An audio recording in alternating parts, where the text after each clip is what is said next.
Hi friends, ఈ రోజు మనం top 5 poorest countries in the world గురించి తెలుసుకుందాం. మనందరికీ ప్రపంచంలో ధనిక దేశాలు అమెరికా, చైనా, జపాన్, దుబాయ్ లాంటి దేశాల గురించి చాలానే విన్నాం. కానీ ఈ ప్రపంచంలో అందరూ అంత అదృష్టవంతులు కాదు. ఇంకా కొన్ని దేశాలు ఇంతవరకు పేదరికం నుండి బయటపడలేకపోతున్నాయి. అక్కడి ప్రజలు రోజు గడపడానికి కూడా తీవ్రంగా కష్టపడుతున్నారు. కొందరు తినడానికి కూడా తగిన ఆహారం దొరకని దుస్థితి. ఈ రోజు మనం అలాంటి దేశాల గురించే తెలుసుకోబోతున్నాం. అయితే పేద దేశాల జాబితా ఎలా తయారు చేయబడుతుంది అనే ప్రశ్న అందరిలోనూ ఉంటుంది. ఒక దేశం పేద దేశం కాదా అన్నది దాని GDP per capita income growth, employment rate మరియు ఇంటర్నేషనల్ ట్రేడ్ పర్ఫార్మెన్స్ ఆధారంగా నిర్ణయిస్తారు. అలాగే ఆ దేశం కలిగి ఉన్న న్యాచురల్ రీసోర్సెస్, ఫారెన్ అసెట్స్ మరియు ఇండస్ట్రియల్ డెవలప్మెంట్ కూడా పరిగణలోకి తీసుకుంటారు. ఈ అన్ని అంశాల కలయికతోనే యునైటెడ్ నేషన్స్ మరియు వరల్డ్ బ్యాంక్ వంటి సంస్థలు ప్రపంచ పేద దేశాల జాబితాను విడుదల చేస్తాయి. ఈ రోజు మనం చూడబోతున్న దేశాలు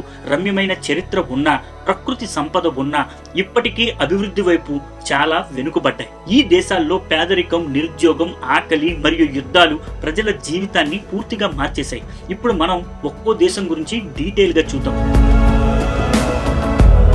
మన జాబితాలో ఉన్న మొదటి పేద దేశం సౌత్ సుడాన్. ప్రపంచంలో ఉన్న 195 దేశాల్లో ఈ దేశం చాలా ప్రత్యేకం. ఎందుకంటే అది కొత్తగా పుట్టిన దేశం, కానీ అదే సమయంలో ప్రపంచంలో అత్యంత పేద దేశాల్లో ఒకటిగా కూడా ఉంది. సౌత్ సుడాన్ ఆఫ్రికా గుండెలో ఉన్న చిన్న దేశం. దీని వెనుక యుద్ధాలు, ఆకలి, పేదరికం, ఆశలు అన్నీ దాగి ఉన్నాయి. దక్షిణ సుడాన్ రాజధాని జూబా. ఇది ఆఫ్రికా తూర్పు మధ్య భాగంలో ఉంది. ఈ దేశానికి సరిహద్దులుగా Sudan, Uganda, Kenya, central African republic దేశాలు ఉన్నాయి. విస్తీర్ణం దాదాపుగా 6,19,000 చదరపు కిలోమీటర్లు. జనాభా సుమారు 1,20,00,000 మంది మాత్రమే. ప్రపంచంలోనే అత్యధిక జనాభా కలిగిన దేశాల జాబితాలో ఇది 81వ స్థానంలో ఉంది. దశాబ్దాల పాటు జరిగిన అంతర్యుద్ధాల తరువాత చివరికి 2011 జూలై 9న సౌత్ సుడాన్ స్వతంత్ర దేశంగా అవతరించింది. దక్షిణ సుడాన్ ఆర్థిక వ్యవస్థ చాలా బలహీనంగా ఉంది. ఒక వ్యక్తి సంవత్సరానికి సంపాదన సగటుగా $700 మాత్రమే. దేశపు ప్రధాన ఆదాయం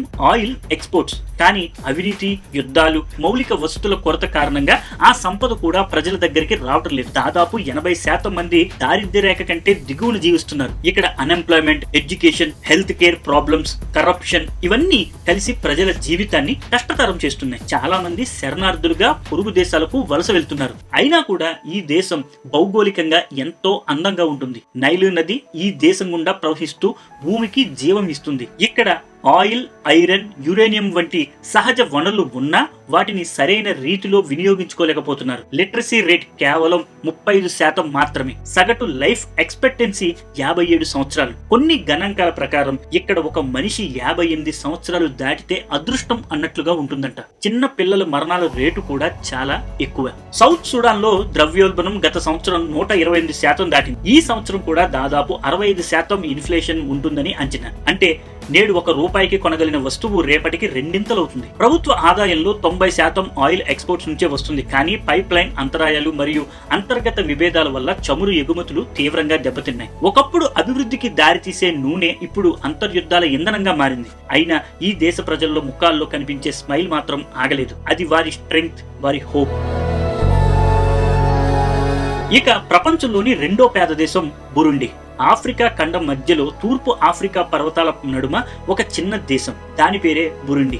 ఇది పచ్చని కొండలతో, లోతైన లోయలతో, ప్రశాంతమైన సరస్సులతో నిండిన ఒక అందమైన భూభాగం. ఈ కారణం చేత దీనిని ప్రేమగా ద ల్యాండ్ ఆఫ్ 1,000 హిల్స్, 1000 కొండల దేశం అని పిలుస్తారు. అఫీషియల్ గా దీని పేరు ద రిపబ్లిక్ ఆఫ్ బురుండి. ఇది తూర్పు ఆఫ్రికాలోని గ్రేట్ లేక్స్ రీజియన్ లో ఉన్న ఒక ల్యాండ్ లాక్డ్ కంట్రీ. ఈ దేశానికి రవాండా, టాంజానియా మరియు democratic republic of the Congo దేశాలు సరిహద్దులుగా ఉన్నాయి. భౌగోళికంగా ఇది సెంట్రల్ ఆఫ్రికాలో భాగంగా పరిగణించబడుతుంది. బురుండి రాజధాని గిటేగా. ఈ దేశ జనాభా సుమారు 1,40,00,000 మంది. ప్రపంచంలో అత్యధిక జనాభా కలిగిన దేశాల జాబితాలో ఇది 78వ స్థానంలో ఉంది. ఇక్కడ కేవలం 14% మంది మాత్రమే అర్బన్ ఏరియాస్ లో ఉంటే మిగతా 86% ప్రజలు రూరల్ ఏరియాస్ లో ఉంటున్నారు. అంటే పల్లెలు, వ్యవసాయం మీద ఆధారపడి జీవిస్తున్నారన్నమాట. ఇక్కడి జీవనం సాదాసీదా అయినా చాలా సహజంగా ఉంటుంది. బురుండిని ఒక యంగెస్ట్ కంట్రీ అని కూడా అంటారు. ఎందుకంటే ఇక్కడి ప్రజల యావరేజ్ ఏజ్ కేవలం 18 సంవత్సరాలు మాత్రమే. అంటే దేశం మొత్తం యవ్వనంతో నిండి ఉందని చెప్పొచ్చు. చెప్పొచ్చు. బురుండి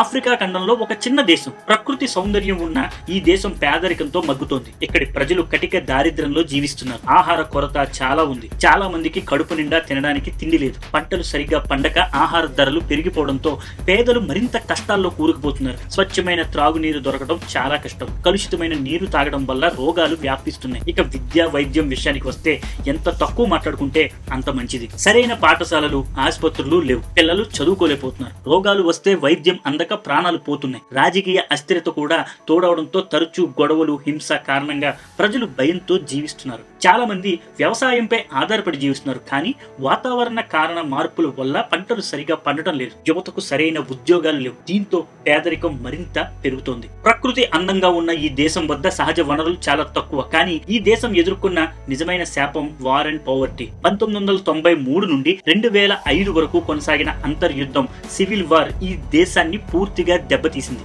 దాని గాయాలు ఇంకా మానలేదు. దాని ఫలితమే నేడు బురుండి ప్రపంచంలోనే 2వ అత్యంత పేద దేశంగా మారింది. ఇక్కడ ఫుడ్ ఇన్సెక్యూరిటీ తీవ్రంగా ఉంది. ఇక్కడ క్లీనింగ్, డ్రింకింగ్ వాటర్ మరియు శానిటేషన్ ఫెసిలిటీస్ చాలా కొద్ది మందికి మాత్రమే అందుబాటులో ఉన్నాయి. ఇంకో షాకింగ్ విషయం ఏంటంటే మొత్తం జనాభాలో 5% కంటే తక్కువ మందికి మాత్రమే ఎలక్ట్రిసిటీ ఉంది. అంటే మిగతా 95% మంది చీకట్లోనే జీవిస్తున్నారు. 21వ శతాబ్దంలో ఒక దేశానికి ఎంత పెద్ద సవాలు అనేది మీరు ఊహించుకోండి. ఇక ప్రపంచంలోని 3వ పెద్ద దేశం CAR, సెంట్రల్ ఆఫ్రికన్ రిపబ్లిక్. మధ్య ఆఫ్రికాలోని ఒక ల్యాండ్ లాక్డ్ కంట్రీ. ఈ దేశం దాని రాజధాని బంగుయి.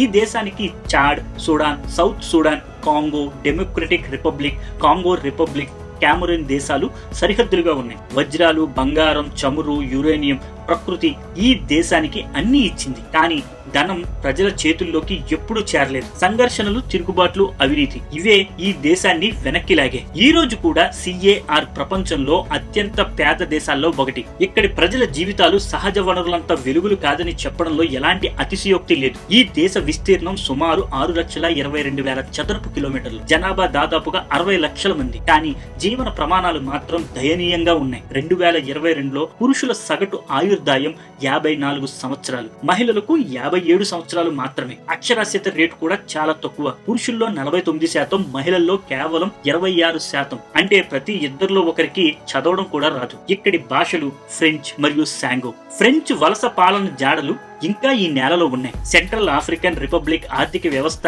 ఎక్కువగా సబ్స్టెన్స్ ఫార్మింగ్ మీదే ఆధారపడి ఉంది. అంటే జీవించడానికి సరిపడే వ్యవసాయం, పంటలు పండితే బ్రతుకుతారు, పండకపోతే ఆకలితో చనిపోతారు. అటవీ ప్రాంతాలు కూడా ముఖ్యమైన ఆదాయ వనరు. కానీ రాజకీయ అస్థిరత వల్ల ఆ వనరులు సరిగ్గా ఉపయోగించబడటం లేదు. దీని ఫలితంగా ఈ దేశంలో పేదరికం నిత్య సహచరంలా మారిపోయింది. తిరుగుబాట్లు, సైనిక దాడులు మరియు మతపరమైన హింస ఇవి ఈ దేశాన్ని తినేశాయి. 2013 నుండి హింస మరింత పెరిగింది. ప్రజలు తమ స్వదేశంలోనే శరణార్థులుగా మారిపోయారు. యునైటెడ్ నేషన్స్ ప్రకారం సెంట్రల్ ఆఫ్రికన్ రిపబ్లిక్ ప్రపంచంలోనే అత్యంత ప్రమాదకర దేశాల్లో ఒకటి. ఇదే కారణంగా చాలా దేశాలు ఈ ప్రాంతానికి travel advisory, do not travel అని జారీ చేశాయి. ప్రజలు శాంతిని కోరుకుంటున్నారు. కానీ శాంతి అనే పదం ఇక్కడ ఇంకా లగ్జరీ లాంటిది.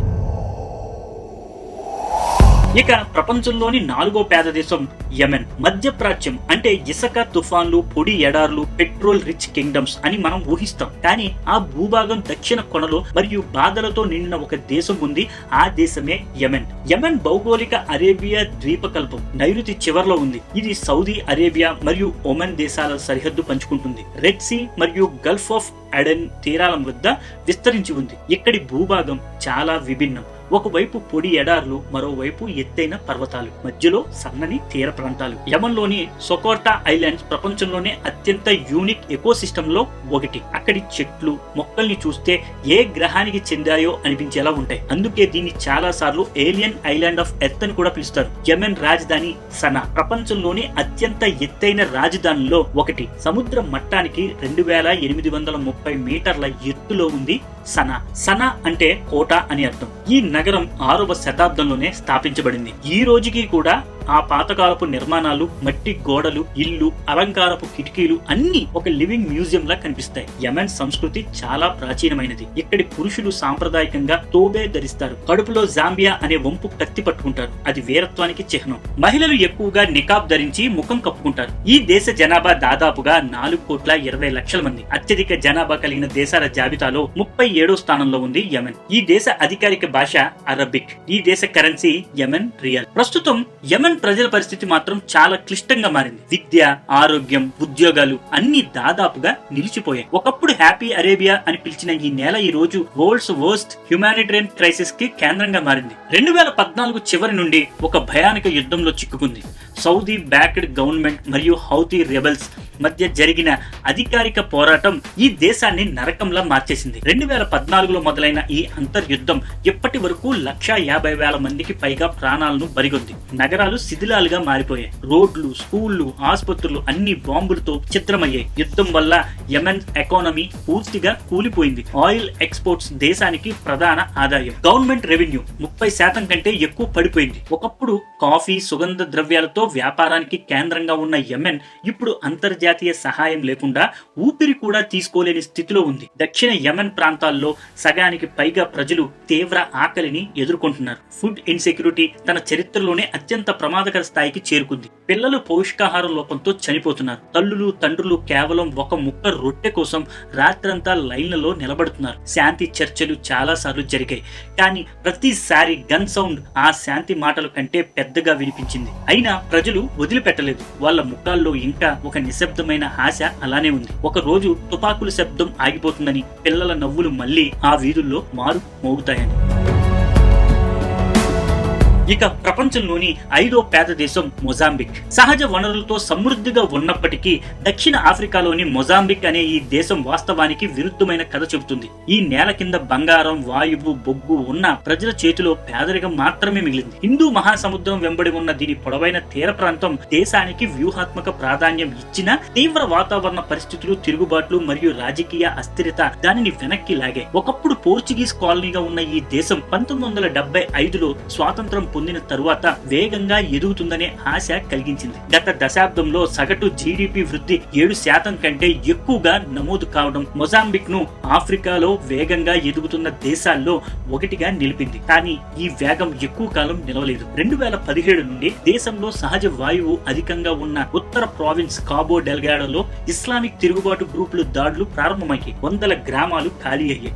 వేలాది ప్రజలు నిరాశ్రులయ్యారు. హింసతో నిండిన ఈ ప్రాంతం పెట్టుబడిదారులను భయపెట్టడంతో ఆర్థిక వ్యవస్థలకు పెద్ద దెబ్బ తగిలింది. ఇదే సమయంలో 2024 అక్టోబర్ ఎన్నికలు దేశాన్ని మరింత కలవరపరిచాయి. వివాదాస్పద ఫలితాల కారణంగా హింస, నిరసనలు దేశవ్యాప్తంగా చెలరేగి వ్యాపారాలు మూతపడ్డాయి, పెట్టుబడులు తగ్గిపోయాయి. ఈ రాజకీయ అస్థిరతతో పాటు వాతావరణ మార్పులు వ్యవసాయ రంగాన్ని కూడా తీవ్రంగా దెబ్బతీశాయి. వరదలు, కరువులు తరచుగా రావడంతో పంటలు నాశనమయ్యాయి. ఆహార ధరలు పెరిగాయి. ద్రవ్యోల్బణం నియంత్రణలో లేకుండా పోయింది. ఒకప్పుడు 2023లో 5% వృద్ధిని సాధించిన ఆర్థిక వ్యవస్థ 2024లో కేవలం 1.8% కి పడిపోయింది. ఇక 2025లో సుమారు 2.5 వృద్ధి మాత్రమే కనబడుతుంది. అంటే ప్రపంచం ఊహించిన రైజింగ్ ఆఫ్రికన్ ఎకానమీ కళ దూరం అవుతుంది. ఈ రోజు మొజాంబిక్ వనరులతో నిండిన నేల అయినా అందులోని సంపద ప్రజలకు చేరడం లేదు. రాజకీయ అస్థిరత, తిరుగుబాట్లు, వాతావరణ మార్పులు ఈ దేశాన్ని ఒక నిరంతర పోరాటంలో బంధించాయి. ఈ దేశ నేలలో సంపద ఉంది, సముద్రంలో అవకాశాలు ఉన్నాయి, కానీ శాంతి లేకపోతే అభివృద్ధి అనే పదం అక్కడ ఇంకా దూరంగా కలగానే మిగిలిపోయింది. ఈ వీడియో గురించి మీ అభిప్రాయాలను కామెంట్ బాక్స్ లో తెలియచేయండి. ఈ వీడియో మీకు నచ్చినట్టయితే లైక్ చేయండి, మీ ఫ్రెండ్స్ అండ్ ఫ్యామిలీస్ కి షేర్ చేయండి. మరిన్ని వీడియోల కోసం మన ఛానల్ ని సబ్స్క్రైబ్ చేసుకోవడం మర్చిపోకండి.